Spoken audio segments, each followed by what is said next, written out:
Considère la possibilité que l'univers dépende de ton existence.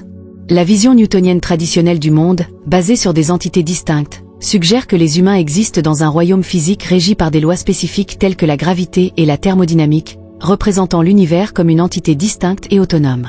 Mais l'émergence de la physique quantique remet en question cette perspective. Bien que ce changement soit nouveau dans les discours scientifiques, il trouve un écho dans les anciens enseignements spirituels. Hermès Trismégiste, un sage de l'Antiquité, a enseigné tel haut, tel bas, tel bas, tel haut.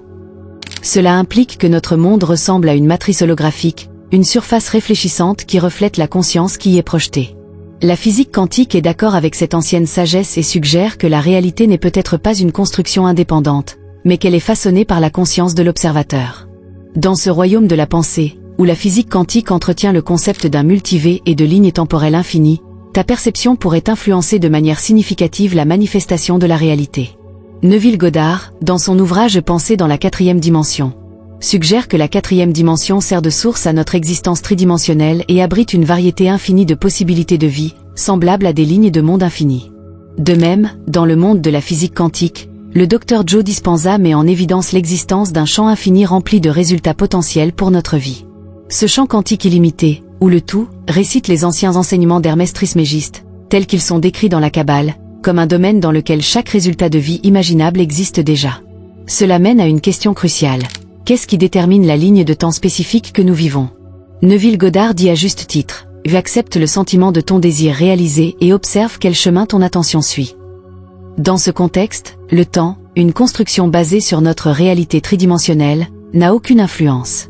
Nos pensées ont un lien direct avec notre état de santé dans les dimensions supérieures. Tout ce que tu pourrais potentiellement devenir est déjà une réalité et transcende les limitations linéaires du temps telles que nous les percevons. Tu existes dans cette ligne de temps de vie spécifique et limitée. Mais qu'est-ce qui détermine ce chemin spécifique parmi les innombrables possibilités dans la quatrième dimension?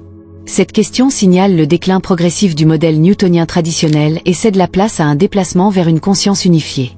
Le champ quantique réagit à la conscience avec laquelle il interagit, façonné par les pensées, les émotions et l'état d'être général.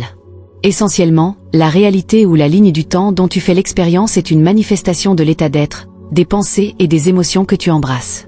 Ta perception de toi-même est reflétée par l'univers, tout comme un miroir ne peut pas refléter un sourire si tu ne souris pas en premier. L'univers répond de la même manière. La réflexion dépend entièrement de ton entrée. Si tu souris, le miroir reflète un visage souriant. De même, l'entité globale, qu'il s'agisse de Dieu, de la source ou du champ quantique, reflète ton état intérieur, comme prévu par l'univers.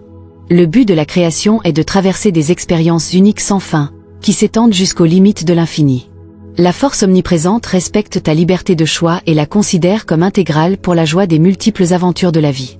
Neville Goddard, un partisan de cette idée, l'exprime ainsi. Chacun est libre de créer son monde comme il le souhaite, s'il sait que l'ensemble lui répond.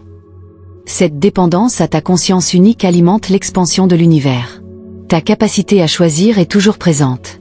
En souriant dans le miroir infini, tu déclenches une réaction, même si c'est avec un retard propre à notre monde linéaire tridimensionnel. Les événements doivent se dérouler de manière séquentielle pour refléter le changement. En fin de compte, cependant, le miroir doit montrer ce que tu projettes, comme dans la quatrième dimension. Cette projection est déjà une réalité.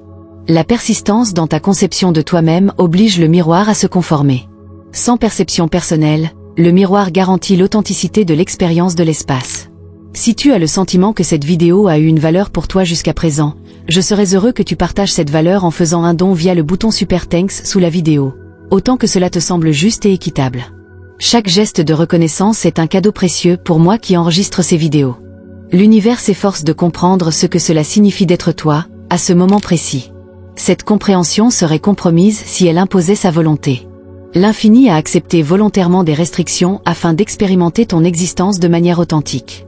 Il compte sur toi et sur ton état actuel comme point focal pour ses décisions riches en expériences. Essentiellement, toi et l'univers êtes unis, mais dans ce monde, un voile d'oubli est posé sur nous pour créer une expérience vraiment authentique. Imagine que tu te soumettes volontairement à une forme d'amnésie auto-induite pour jouer à un jeu de réalité virtuelle qui vise l'expérience la plus authentique possible. Dans le jeu, lorsque tu encaisses un coup, cela semble réel, comme si les événements se passaient réellement. Mais si tu savais que ce n'est qu'un jeu, ta peur pour ta vie virtuelle diminuerait, car ton vrai moi resterait en sécurité. Cette analogie explique pourquoi la vie peut parfois sembler dure et impitoyable, ce qui nous pousse à demander « Comment un Dieu peut-il permettre de telles choses ?» La réponse est de comprendre que ce Dieu n'est pas une entité externe qui nous impose ses expériences. Au lieu de cela, nous façonnons nos propres expériences en appliquant la loi de l'être, souvent de manière moins qu'idéale. Nos actions devant le miroir de la vie influencent directement ce qui nous est renvoyé. Si nous agissons de manière irrégulière, le miroir nous renvoie une image chaotique. Il ne peut pas nous montrer à la fois comme ayant réussi et comme étant satisfait.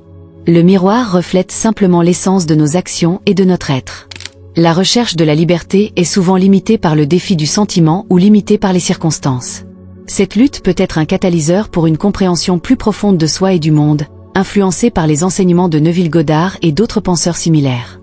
Il suggère que les obstacles et les épreuves de la vie ne sont peut-être pas seulement le résultat d'un Dieu externe, sélectivement bienveillant, mais des reflets de l'état intérieur et de la conscience.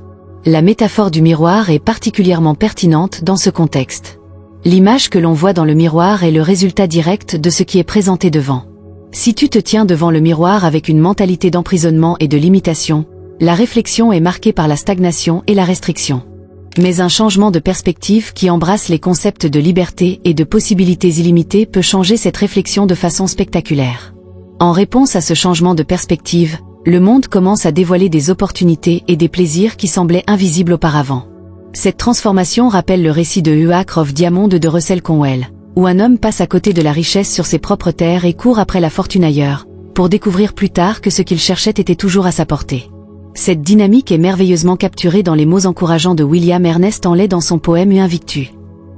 Je suis le maître de mon destin, je suis le capitaine de mon âme. Ces lignes expriment de manière impressionnante l'influence profonde de la volonté individuelle et de la perception sur la création de l'expérience de vie. Lorsque l'on adopte consciemment une attitude de plénitude et d'accomplissement, avant même qu'elle ne se manifeste dans la réalité, un alignement subtil mais puissant se produit dans l'univers ou le champ quantique lorsque la conscience se déplace. Les circonstances externes changent également. De plus, ce concept s'étend au-delà de la simple pensée positive. C'est une exploration des couches profondes de l'être et du pouvoir du subconscient. Comme un sol fertile, le subconscient accepte les graines des pensées qui y sont plantées et les cultive jusqu'à ce qu'elles deviennent réalité. Le principe central de nombreux enseignements spirituels et philosophiques est que la réalité externe est le reflet direct des pensées, des croyances et des émotions intérieures. De cette façon, le monde extérieur ne sert pas seulement de miroir qui reflète l'état actuel de l'être, mais aussi de toile sur laquelle les possibilités de ce qui pourrait être sont continuellement peintes, en se basant sur le dialogue intérieur et les croyances qui y sont tenues. Tous les aspects de l'existence sont profondément liés dans cette interaction entre les royaumes internes et externes pour réaliser ses désirs, que ce soit la liberté, la joie ou l'accomplissement. Il faut aller à l'intérieur pour comprendre et transformer son être intérieur.